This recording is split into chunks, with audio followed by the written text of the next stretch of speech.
Hey guys, welcome back to our Lakshmi Law Blogs. ஒரு big updateங்க. அதாவது several types of work visas including skilled work visa ஓட English language requirement B1 லேருந்து B2 increase பண்ண போறதா UK government அஃபிஷியலா inform பண்ணியிருக்காங்க.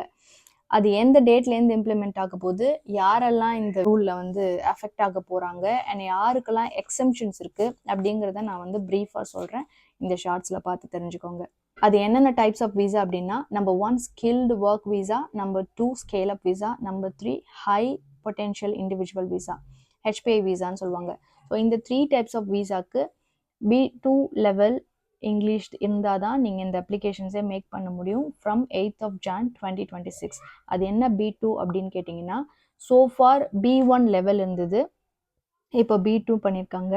ஒன்றும் இல்லை, B1 அப்படின்னா அது வந்து ஒரு ஜென்ரல் ஒரு பேசிக் அண்டர்ஸ்டாண்டிங் ஆஃப் இங்கிலீஷாக தான் இருந்தது. இப்போ B2 அப்படிங்கிறது ஒரு அப்பர் இன்டர்மீடியட் லெவல்னு சொல்லலாம். அதாவது more of complex understanding of இங்கிலீஷ்னு சொல்லலாம், to put it simple. Also நான் கிளியராக சொல்கிறேன், இப்போ இந்த ரூல் ஆல்ரெடி நீங்கள் ஸ்கில்டு விசாலேயோ இல்லை ஸ்கேல் அப் விசாலேயோ இருக்கிற அப்ளிகன்ஸ்க்கு கிடையாது. Only for new applicants.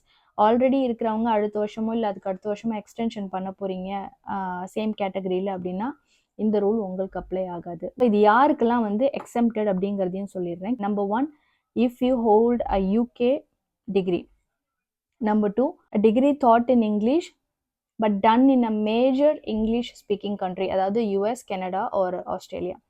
Number 3, a degree taught in English in overseas but it is confirmed by UK ENIC, அதாவது நாரிக்னு சொல்லுவாங்க. இந்த 3 கேட்டகரியில் வரவங்கெல்லாம் எக்ஸம்ப்டட். இந்த நியூ ரூல் அவங்களுக்கு வந்து அப்ளை ஆகாது.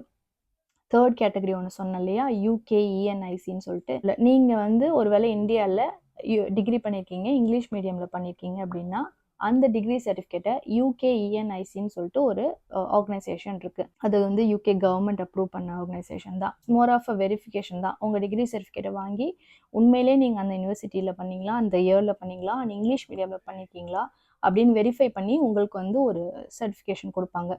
சர்டிஃபிகேஷன் நீங்கள் வந்து அட்டாச் பண்ணி விசா அப்ளிகேஷன் போடலாம். இதுதான் ப்ராசஸ்.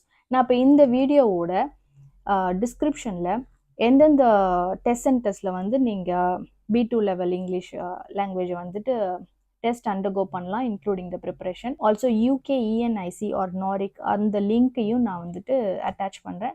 நீங்கள் ஏதாவது இங்கிலீஷ் லாங்குவேஜ் டெஸ்ட் புக் பண்ணுறதா இருந்தால் நீங்கள் அந்த லிங்க்கை போய் பாருங்கள், யூஸ்ஃபுல்லாக இருந்தால் எடுத்துக்கோங்க. தேங்க்யூ ஃபார் வாட்சிங்.